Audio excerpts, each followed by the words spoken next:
क्या कुछ नहीं सहा होगा तूने इतने सालों से। मैं तुझसे कहती रही कि तू मेरे पास आके रह जा, पर तूने मेरी एक बात नहीं सुनी। मेरा जी घबरा जाता है बेटा जब मैं सोचती हूँ कि तूने आरव को अकेले कैसे बड़ा किया। कैसे आती दादी मैं यहाँ? पापा ने घर से आप सबसे दूर भेज दिया था। निकल जाओ अभी के अभी इस घर से। अब सिन्हा परिवार से तुम्हारा कोई रिश्ता नहीं। और अगर पापा को मेरी प्रेगनेंसी के बारे में पता चलता तो पता नहीं वो कैसे रिएक्ट करते। और सच बताऊं तो दादी मैं आपको कोई प्रॉब्लम नहीं देना चाहती थी। तू मेरे लिए कोई प्रॉब्लम कभी भी नहीं खड़ी कर सकती। अरे मेरी तो आंखें तरस जाती हैं बेटा तुझे देखने के लिए।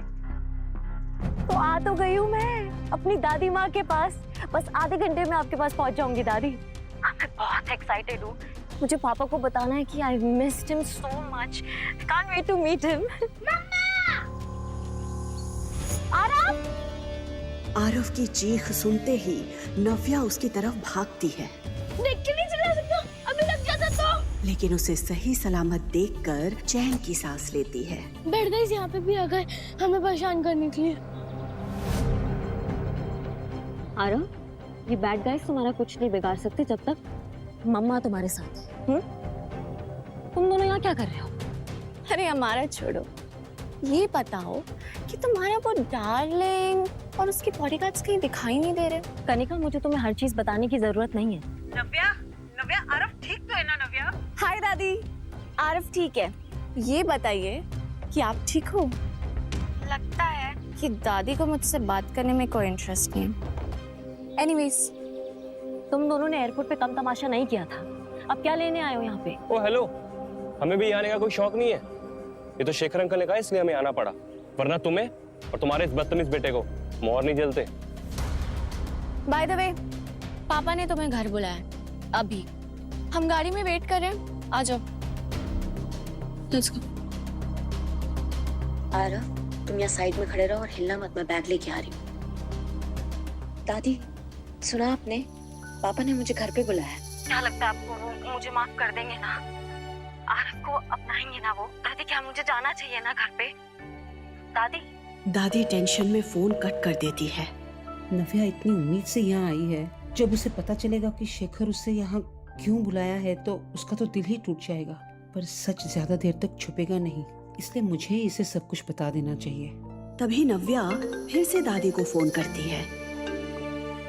हाँ नव्या बेटा।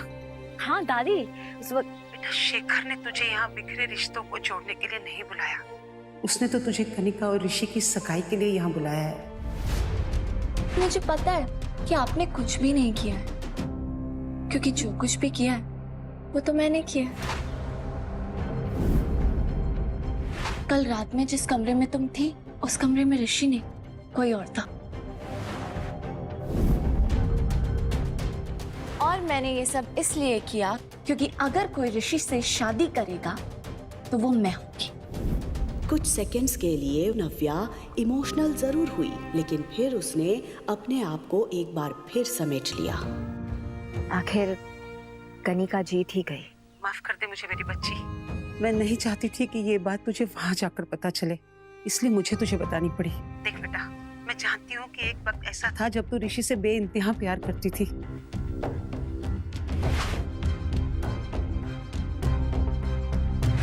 आज जब तू तेरी बहन को ऋषि के साथ देख रही है तो मुझे पता है तुझ पर क्या बीत रही होगी। पर नव्या, मैं फिर भी चाहूंगी कि तू इस एंगेजमेंट को अटेंड करे। तेरी ये हिम्मत है ना बेटा, उन सब के मुंह पर एक करारा तमाचा होगी जिन सब ने तुझे तोड़ने की कोशिश की है। आप सही कह रही हैं दादी, मैं एंगेजमेंट में भी जाऊंगी और पापा से भी मिलूंगी। और कितना टाइम? बैठो अंदर, हमारे पास पूरा दिन है तुम्हें पिक एंड ड्रॉप करने के लिए। चलो आरव। मैं नहीं चलूंगा, ये बैठ गई है। आरव, ये हमें नाना जी के पास लेके जा रहे हैं। नाना जी के पास? थोड़ी देर और टॉलरेट कर लो प्लीज। चल।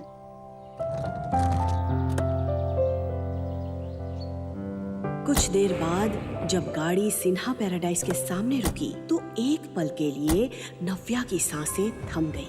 ये घर देखते ही उसे वो दिन याद आ गए जब वो यहाँ से आखिरी बार निकाली गई थी। निकल जाओ अभी के अभी इस घर से।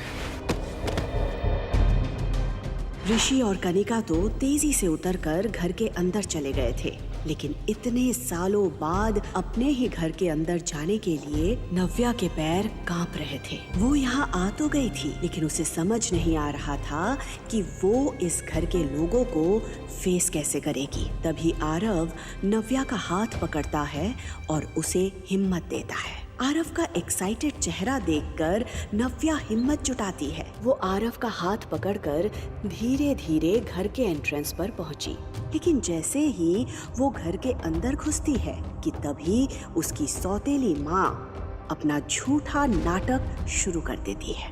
अरे नव्या, सबसे पहले तुम मुंह मीठा करो। अरे आज तुम्हारी घर वापसी है, तुम्हारी बहन की सगाई के लिए। अब दो खुशखबरियां हैं तो फिर मुंह मीठा करना तो बनता है ना। मैं जानती हूँ आप मुझे खास पसंद नहीं करती हैं। मिठाई खिला के नाटक करने की कोई जरूरत नहीं है। ऐसे बात करोगी अपनी माँ के साथ? ये संस्कार दिए मैंने तुम्हें। इतने सालों बाद अपने पापा को देखते ही नव्या को अपना खुशहाल बचपन याद आ गया। पकड़ लिया, चलो।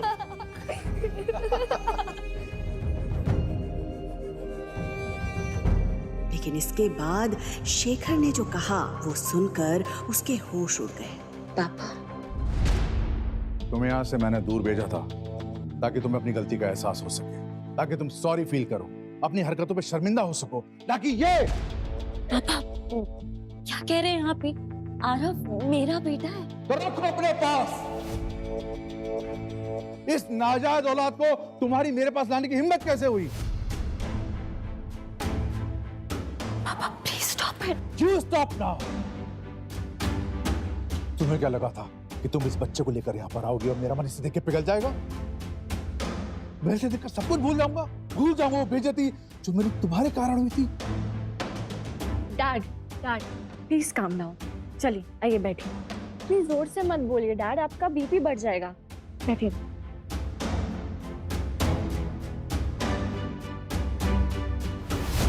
अब आएगा मजा। लीजिए पानी पीजिए। Calm down. After all he is your grandson.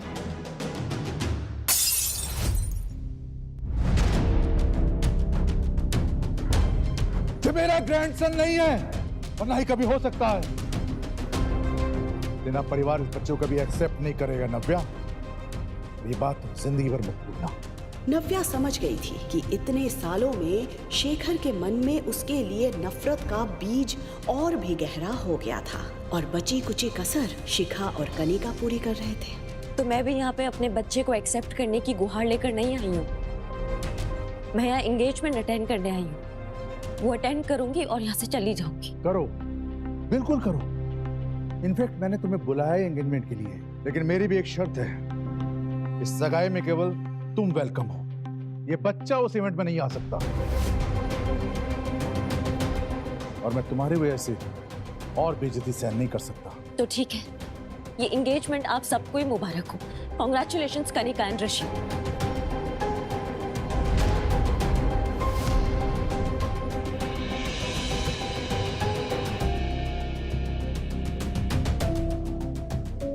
Navya,